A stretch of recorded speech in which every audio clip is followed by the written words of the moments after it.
اعوذ باللہ من الشیطان الرجیم بسم اللہ الرحمن الرحیم هل اتى على الانسان حین من الدہر لم یکن شیئا مذکورا.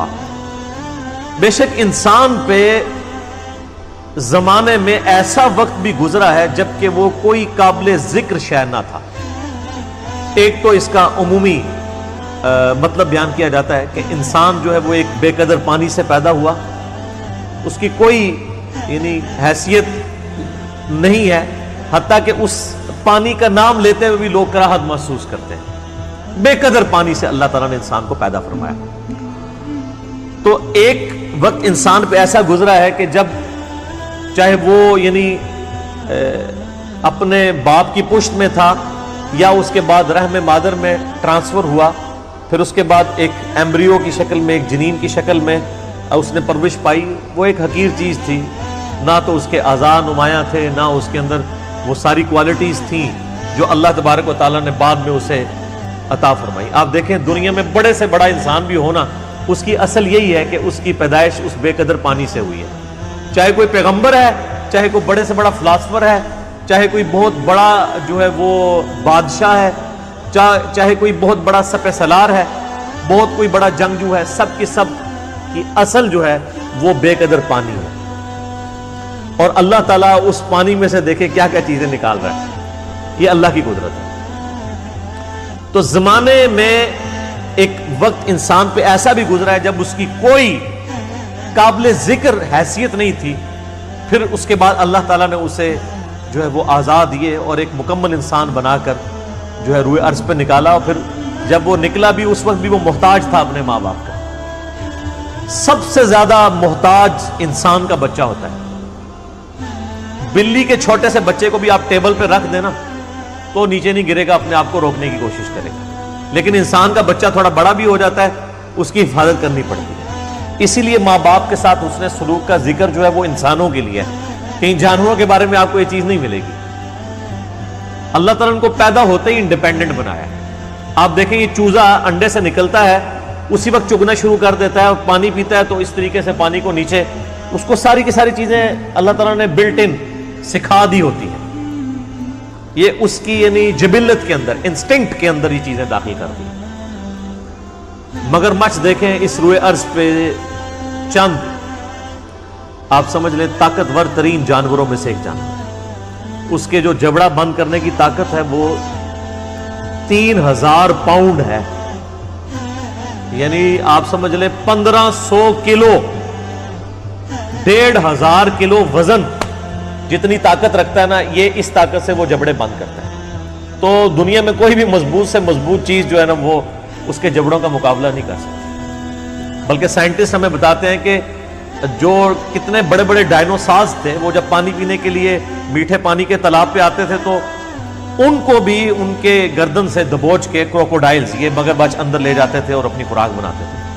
کئی شیر ہیں ان کو دبوچ لیتے ہیں, بڑے بڑے بھینسوں کو دبوچ لیتے ہیں. یہ اللہ نے ان کو طاقت دی. لیکن اگر آپ کبھی اس کو دیکھیں کہ ان کا جو بچہ پیدا ہوتا ہے نا وہ چھپکلی سے بھی چھوٹا ہوتا ہے بالکل. یہ آپ سمجھ لیں یہ ایک ہماری جو انگلی ہے اس کے برابر یہ کروکوڈائل کا بچہ ہوتا ہے جب یہ انڈے سے نکل رہا ہوتا ہے. کئی بچے نکلتے ہیں, ان میں سے کوئی ایک آدھ بچتا ہے.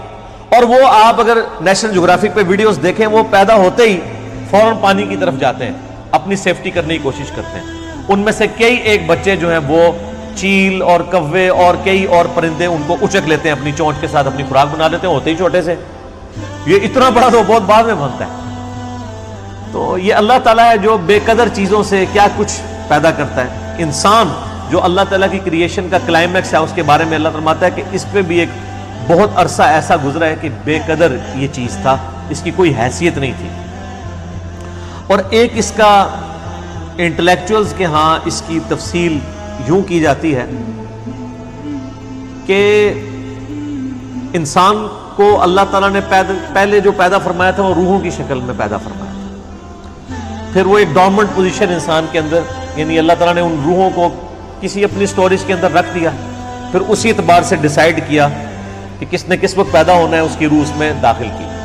تو وہ جو ایک بہت بڑا عرصہ تھا جس میں انسان روحانی طور پہ ایگزسٹ کرتا تھا لیکن اس کے پاس جسم نہیں تھا, وہ بھی ایک ایسا پیریڈ ہے جو کہ ہم عموماً ذکر نہیں کرتے، نہ ہمیں اس طریقے سے وہ یاد ہے۔ اللہ تعالیٰ نے ہماری روحوں سے عہد لیا تھا، الست بربکم، سب روحوں نے کہا تھا قالوا بلا، لیکن ہمیں وہ چیز یاد نہیں ہے، لیکن ہم پہ وہ پیریڈ گزرا ہے۔ تو وہ بھی ایک ایسا پیریڈ تھا کہ جب انسان کو اپنی حیثیت کا اندازہ نہیں تھا، تاوقتے کہ انسان کو اللہ تعالیٰ نے جسم عطا فرمایا۔ اس کو سپورٹیو وہ حدیث بھی ہے جو جامعہ ترمذی میں صحیح سند کے ساتھ موجود ہے، مسند احمد میں بھی صحیح سند کے ساتھ ہے، دلائل النبوہ امام بیہقی کی کتاب میں بھی صحیح سند کے ساتھ ہے، مشکات المصابیح میں بھی تیسری جلد میں آپ کو اللہ کے محبوب صلی اللہ علیہ وآلہ وسلم کے فضائل کے چیپٹر میں مل جائے گی کہ صحابہ کرام نے پوچھا، اے اللہ کے نبی صلی اللہ علیہ وآلہ وسلم، آپ پہ نبوت کب واجب ہوئی، کب آپ نبی بنائے گئے؟ تو آپ نے فرمایا کہ میں اس وقت بھی اللہ کے ہاں خاتم النبیین لکھا ہوا تھا جبکہ ابھی آدم علیہ السلام روح اور جسم کے درمیان تھے، ایک روایت میں آتا ہے مٹی اور پانی کے درمیان تھے، میں اللہ کے ہاں اس وقت بھی خاتم النبیین لکھا ہوا تھا۔ یعنی اللہ کے ڈیوائن علم میں، اللہ کے پاس تو روحیں موجود ہے نا، اللہ نے پہلے ہی ڈیسائیڈ کر لیا بھائی اس روح نے محمد رسول اللہ بننا ہے، اس روح نے فرعون بننا ہے، اس نے موسیٰ بننا ہے، اس نے ابو جہل بننا ہے۔ اللہ کو تو پتہ ہے اپنے ڈیوائن علم کی وجہ سے۔ تو وہ ایک جو پیریڈ ہے وہ ہمیں یاد نہیں ہے، اس وقت ہم کوئی قابل ذکر شے نہیں تھے، جب تک کہ دیکھیں جب تک فرعون دنیا میں آیا نہیں ہے اس وقت تک اس کی فرعونیت سے لوگ انٹروڈیوس تو نہیں ہوئے، اللہ کے ہاں تو وہ روح کی شکل میں موجود تھا۔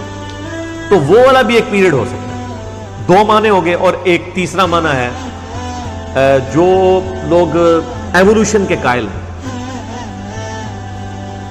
ارتقاء کے۔ ایک ارتقاء وہ ہے جو ڈارونزم والا ہے کہ انسان جو ہے وہ جانوروں کی اولاد ہے یا چمپینزی کی اولاد ہے، یہ تو ٹوٹلی ایک حرام عقیدہ ہے، کفری عقیدہ ہے۔ مسلمانوں کے ہاں بھی ارتقاء اس حوالے سے پایا جاتا ہے، میرا اس کے اوپر یوٹیوب پہ کلپ بھی ہے، بخاری اور مسلم کی متفق علیہ حدیث ہے کہ نبی علیہ السلام نے فرمایا کہ جب آدم علیہ السلام کو اللہ تعالیٰ نے پیدا فرمایا تو ان کا قد جو ہے وہ 60 ہاتھ تھا، پھر آہستہ آہستہ قد کم ہوتے چلے گئے۔ تو اتنی ایوولوشن تو نبی علیہ السلام بھی بیان فرما رہے ہیں کہ تبدیلی انسانوں کے اندر آئی ہے۔ اب جو لوگ قرآن پاک سے اس ایوولوشن کو، جو ڈارون کی ایوولوشن نہیں ہے بلکہ جو کتاب و سنت میں فٹ ان بیٹھتی ہے، جس طرح کہ سورہ آل عمران میں بھی آتا ہے کہ ہم نے حضرت آدم علیہ السلام کو چن لیا، اور اسی طریقے سے سیدنا عمران کے بارے میں آتا ہے ان کی اولاد کو ان کو چن لیا، یعنی نبوت کے لیے۔ تو وہ کہتے ہیں آدم علیہ السلام کو بھی اللہ نے چنا ہے۔ تو چناؤ اسی وقت ہوتا ہے جب ایک سے زیادہ آدم ایگزسٹ کرتے ہوں، ان میں سے کسی ایک کو چن کے اللہ تعالیٰ نے ہمارا جد امجد بنا دیا اور اس کو ایسا سلیکٹ کیا کہ اس سے آگے نسل چلائی۔ تو وہ بھی ان آیات سے، یہ میں آپ کو اسکول آف تھاٹ بتا رہا ہوں، میں یہ نہیں کہہ رہا کہ یہ عقیدہ ہے، جو ایگریڈ اپون عقائد ہیں وہ تو پہلے دو ہی ہیں، لیکن یہ بھی جو لوگ ان معاملات میں قائل ہیں وہ اس سے لیتے ہیں کہ انسان پہ ایک بہت بڑا پیریڈ ایسا بھی گزرا ہے جب تک کہ وہ اللہ تعالیٰ نے آدم علیہ السلام کو اس طریقے سے ایوالو نہیں کیا تھا۔ انسان تو آباد تھے دنیا میں، لیکن انہی میں سے پھر ایک کو چنا خاص طور پہ، حضرت آدم علیہ السلام کو، ان میں اپنی روح پھونکی۔ پہلے ایک زندگی تو تھی، آپ دیکھیں جانوروں میں بھی زندگی ہے لیکن روح نہیں ہے، بندر کے اندر روح نہیں ہے، زندگی ہے۔ یہ روح جو ہے یہ اللہ تعالیٰ نے انسان کی خصوصیت بنائی ہے، وَنَفَخْتُ فِيهِ مِن رُوحِي، جب میں اس میں اپنی روح پھونک دوں پھر تم سجدے میں گر پڑنا۔ یہ اللہ تعالیٰ کا خاص امر ہے جو انسان کے ساتھ خاص ہے، اللہ کی مخلوق ہے روح۔ تو کہتے ہیں جو پہلے انسان ایگزسٹ کرتے تھے نا، وہ صرف جان والے انسان تھے، ان میں اللہ تعالیٰ نے اپنی روح نہیں پھونکی تھی، ان میں سے ایک شخص کو اللہ نے چوز کیا، اور وہ ہمارا پہلا جد امجد، ہمارا باپ سیدنا آدم علیہ السلام۔ پھر ان کی دیکھیں اس میں بھی ایک ایوولوشن، یہ تو آپ دیکھ لیں کہ بخاری مسلم میں حدیث تو بالکل واضح ہے، ویسے سورہ نساء کے شروع میں بھی آتا ہے کہ اسی سے اس کا جوڑا بنایا حضرت آدم سے، اور بخاری مسلم میں آتا ہے کہ وہ ٹیڑھی پسلی سے پیدا ہوئے۔ تو یہ بھی دیکھیں ایک انسان میں سے دوسرا انسان نکلا ہے، مرد میں سے اللہ تعالیٰ نے اس کے جوڑے کو پیدا کیا، سیدہ جو ہے حوا سلام اللہ علیہا کو۔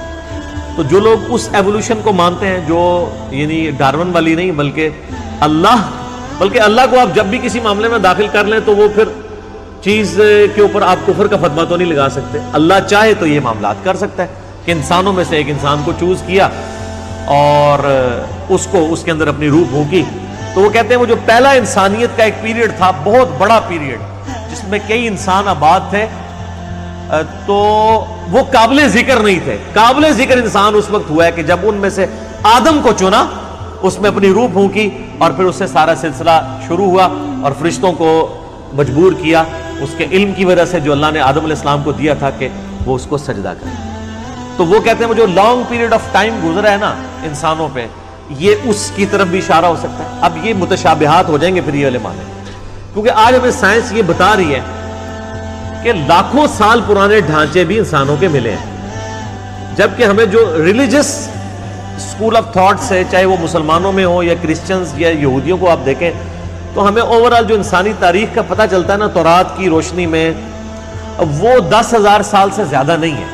ہم حضرت ابراہیم علیہ السلام کا بھی جب ذکر کرتے ہیں تو مسلمانوں کے ہاں یہ رناؤنڈ ہے کہ آلموسٹ 5,000 سال پہلے حضرت ابراہیم علیہ السلام اس دنیا میں تشریف لائے تھے. نبی علیہ السلام والی تو خیر ایک مضبوط جو ہے ہمارے پاس ہسٹری سیف ہے, آلموسٹ 1400 سال پہلے, اور ان سے تقریباً 500 سال پہلے عیسیٰ علیہ السلام, وہ تو ہمیں بخاری میں حدیث میں ملتی ہے. عبداللہ ابن السلام کہتے ہیں نبی علیہ السلام اور عیسیٰ علیہ السلام کے درمیان تقریباً یہ جو فترت کا پیریڈ ہے یہ 600 سال کا ہے. وہ اس وقت تو تقریباً ہی بات ہوتی تھی, وہ 571 بنتا ہے. تو اس سے پہلے حضرت موسیٰ علیہ السلام کے بارے میں ہمیں تورات سے جو قرائن سے پتہ چلتا ہے کہ وہ تقریباً 1400 سال قبل از مسیح حضرت موسیٰ علیہ السلام کا دور بنتا ہے.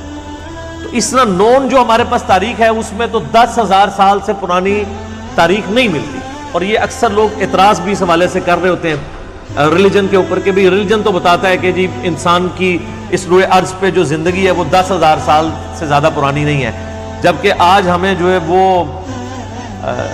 کاربن ڈیٹنگ کے ذریعے ہم پرانے ڈھانچوں کی ڈیٹس بھی نکال سکتے ہیں کہ یہ کتنی پرانی تھی. تو وہ تو لاکھوں سال پرانے انسانی ڈھانچے بھی اس روئے ارض میں فاسلز کی فارم میں ملے ہیں. تو پھر وہ کون سے انسان تھے؟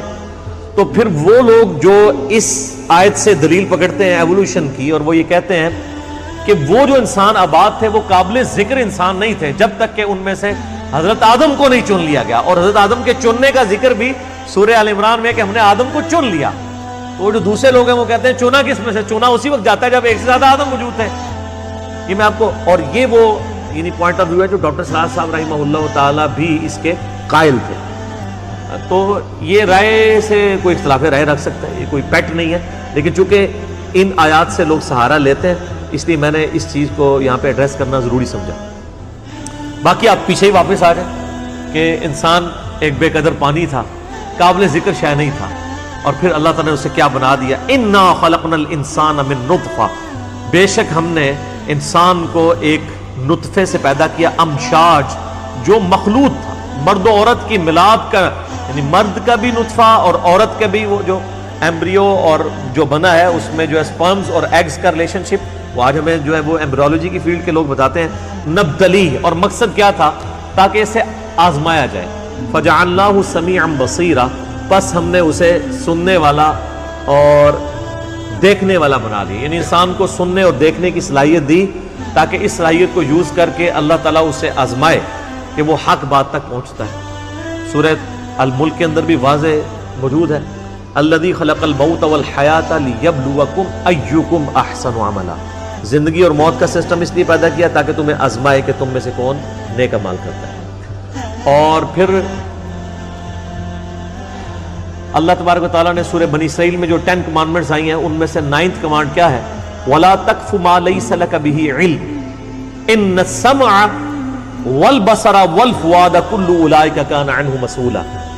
انسان اس چیز کی پیروی, کسی بھی چیز کی پیروی اس وقت تک مت کر جب تک کہ تجھے اس کے بارے میں ڈیفینیٹ علم نہ حاصل ہو جائے. بے شک کان, آنکھیں اور عقل, دل یا دماغ کچھ بھی کہہ سکتے ہیں, اس کے بارے میں تم سے پوچھا جائے گا تم نے ان 3 انسٹرومنٹس کو استعمال کر کے حق بات تک پہنچنے کی کوشش کیوں نہیں.